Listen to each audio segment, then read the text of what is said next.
Hello मेरे प्यारे YouTube family members, Radhe Radhe, जय श्री कृष्ण। कैसे हो आप सब?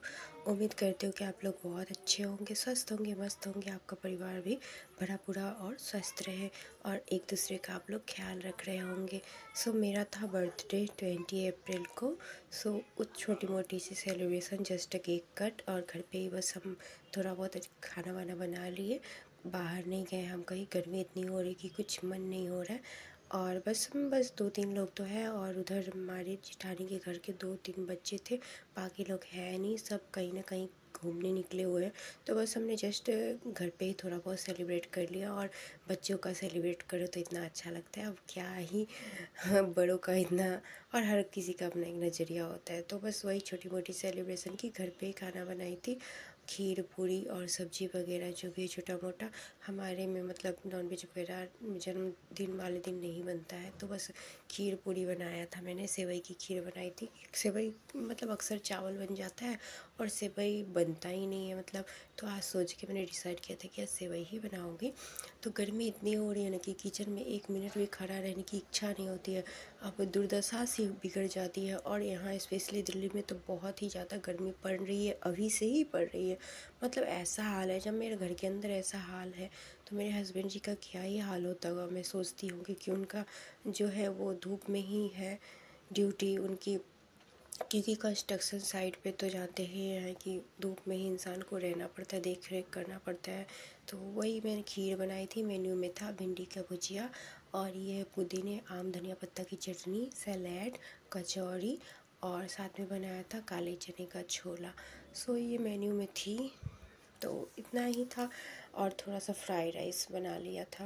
दाल बनाया नहीं क्योंकि फ्राई राइस ही बना लिया था। तो इतना बस, बच्चे आए थे खाने जेठानी के, और बस वो लोग खा लिए। उसके बाद जेठानी की तबीयत ठीक नहीं थी, और वैसे भी वो आती नहीं है उतना, थोड़ी सी एजेड है।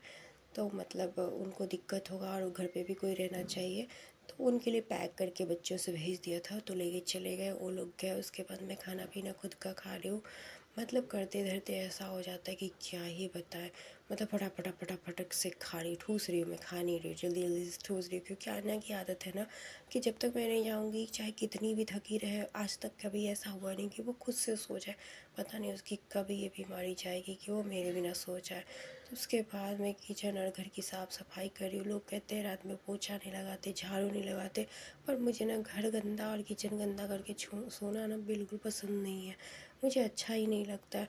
हस्बैंड जी गुस्सा होते रहते हैं कि इतना लेट कर रही हूँ, लेट कर रही हूँ, लेकिन फिर भी मैं किचन सब नीचे का झाड़ू पोछा क्लीन करके, देखिए 12:30 बजने को है और इतना टाइम हो गया। लेकिन अब मैं जा रही हूँ सोने के लिए। तो एक्वेरियम का लाइट ऑफ किया, मंदिर का लाइट ऑफ किया, उसके बाद मैं सोने के लिए चली गई।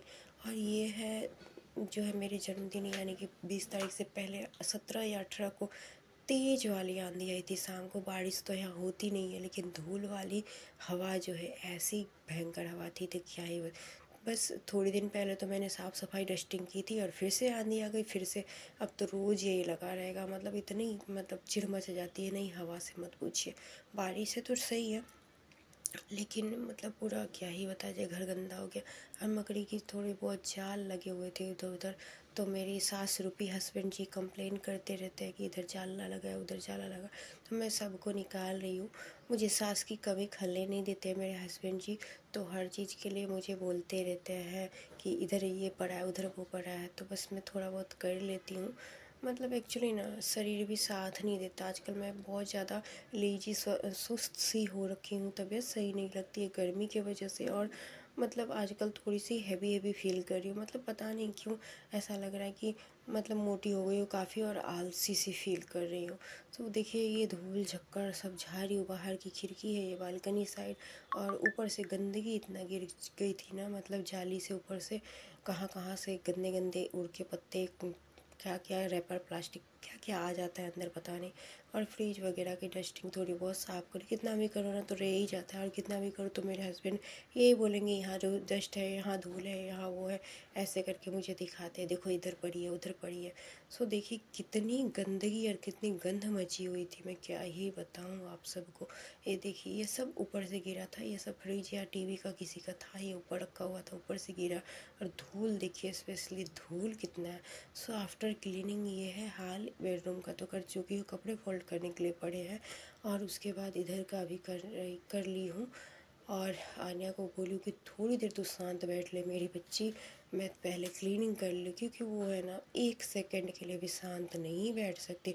अभी सबको मैं उठा के और बस फेंक दूंगी। ये ऊपर है ना, यहीं से गंदगी सब गिरी है, इन्होंने सीट ऊपर डाल के नहीं रखा मकान मालिक ने, तो ऊपर से गंदगी और सीट पर मतलब ये ऊपर से भी गंदगी और कहाँ से क्या क्या आ जाता है, मैं क्या बताऊँ आपको। परेशानी इतनी हो जाती है भाड़े के घर में कि क्या कहूँ। अब देखिए आफ्टर क्लीनिंग घर कितना अच्छा लग रहा है। सच कहते हैं ना कि क्लीनिंग करने के बाद खुद को अच्छा सा फील होता है, कोई कहे ना कहे खुद के मन से तारीफ निकलती कि हाँ चलो सही लग रहा है। तो पोछा कर रही हूँ और कपड़े का मोटा भरमार पड़ा हुआ है फोल्ड करने के लिए, एक करो एक रह। एक तो कपड़े धोना, वॉशिंग मशीन ही हाथ से मैं धोती हूँ हाथ, और उसके बाद देख रहे हो गर्मी में हाल, कपड़े धोने सुखाने में इतनी मतलब मिर्च जैसी धूप है। कपड़े वगैरह धोई हूँ, कपड़े धो उसके बाद उठाओ, उसके बाद फोल्ड करो। फोल्ड करना तो और भी ज़्यादा मतलब ऐसा काम है कि क्या कहा जाए। सो ये सब कपड़े लाइन में लगे हुए हैं, कुछ सूख रहे हैं कुछ सूख ही जाते हैं आजकल, तो दिक्कत आती नहीं है। आने को 1-2 दिन पार्क ले गई हूँ, खुश हो जाती है वो ले जाती हूँ तो, लेकिन बच्चे काफ़ी रहते हैं ना। स्लाइड वहाँ पे एक है, उसको और कुछ करना नहीं होता है, सिर्फ स्लाइड ही करना होता है। और स्लाइड में काफ़ी बच्चे हो जाते हैं तो ये छोटे और बड़े सब करते हैं, तो वो मतलब कर नहीं पाती है। थोड़ा झूला झूल रही है, झुला रही है उसे, तो 1-2 दिन तो मैं ले गई, उसके बाद फिर से मैं नहीं ले गई। मुझे आलसी सी होने लग जाती है, क्योंकि आने के बाद फिर मुझे जल्दी जल्दी से खाना बनाना पड़ता है। शाम अब मतलब हस्बैंड जी जाते हैं कि 8 बजे आए और खाना बना रहे, वो थके रहते हैं और सो जाए। और मेरे से पता नहीं क्या कहूँ मैं, बच्ची भी है, घर परिवार मतलब घर है, इधर गंदगी उधर साफ, सब कुछ करना पड़ता है, तो मैं थक सी जाती हूँ, मेरे से होता नहीं है पता नहीं। यहाँ फ्रिज की सफाई कर रही हूँ, दही का मतलब डिब्बा था ना, तो पता नहीं किसी चीज़ से धक्का लग गया क्या हो गया, यहाँ पुदीने पूरा धनिया पूरा सड़ गया है। पता नहीं मेरे हस्बैंड जी इतना क्यों उठा के ले आते हैं। मुझे ना खाना मतलब बनाना तो सही है, मुझे इतना जैसा कुछ लोगों का होता है ना कि जब देखो खाते रहे मुँह चलता रहे, मेरे से ऐसा नहीं होता। मैं खाने में ना बहुत ज़्यादा लेजी हूँ, तो बस ऐसा हाल है मेरा। तो फ्रिज की सफाई कर रही हूँ, दही गिर गया था तो वही साफ़ सफाई कर रही। यहाँ आन्या के दोस्त का बर्थडे था तो उसे ले गई थी मैं, लेकिन मेरी बच्ची कहीं रह ले शांत, ऐसा तो हो नहीं सकता। तो मुझे भी वहाँ पे मैं थोड़ी देर के लिए छोड़ के, बगल में है तो छोड़ के आ गई कि क्या बच्चों के पार्टी में मैं करूँ। लेकिन फिर मेरा डर बना रहता है कि मेरी बेटी ऐसी है ही नहीं कि वो शांत बैठ के खेल ले। फिर जल्दी से आई, आते ही कंप्लेन, मुझे मारा आंटीज ने, मुझे मारा आंटीज ने, ये शैतानी करी है। सुन सुन के मैं क्या ही, मैं तो सोचती पता नहीं वो स्कूल में जाके क्या करेगी। अलग ही तरह की मेरी बच्ची है, मुझे इसके लिए बहुत टेंशन होती कि पता नहीं वो कैसे थोड़ा सा मेच्योर मतलब मेच्योरिटी मतलब इस उम्र की मेच्योरिटी नहीं, बस थोड़ा सा ठहराव सा आए कि बातों को समझे और थोड़ा सा शांत मतलब हल्का सा रहे।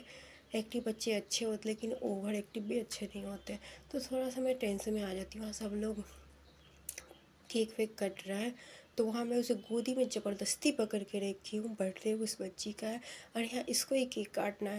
बड़ी मुश्किल से मैंने उसे गोद में पकड़ रखा था, वो रो रही थी, उसे बस केक कटने जाना था। अगर मैं इसे छोड़ देती फिर जाके उसके केक ही वो बर्बाद कर देती, इसलिए मैं जोर से पकड़ के उसके गोदी में रखी हुई थी और वो रो रही थी। ऐसे में ना मज़ा नहीं आता कि बच्चों को कहीं लेके जाओ, और थोड़ा सा एम्बैरसिंग फील होता है। भगवान करे थोड़ा बुद्धि उसे जल्दी से आ जाए और थोड़ा चीज़ों को समझ ले। Okay guys, so thank you for watching.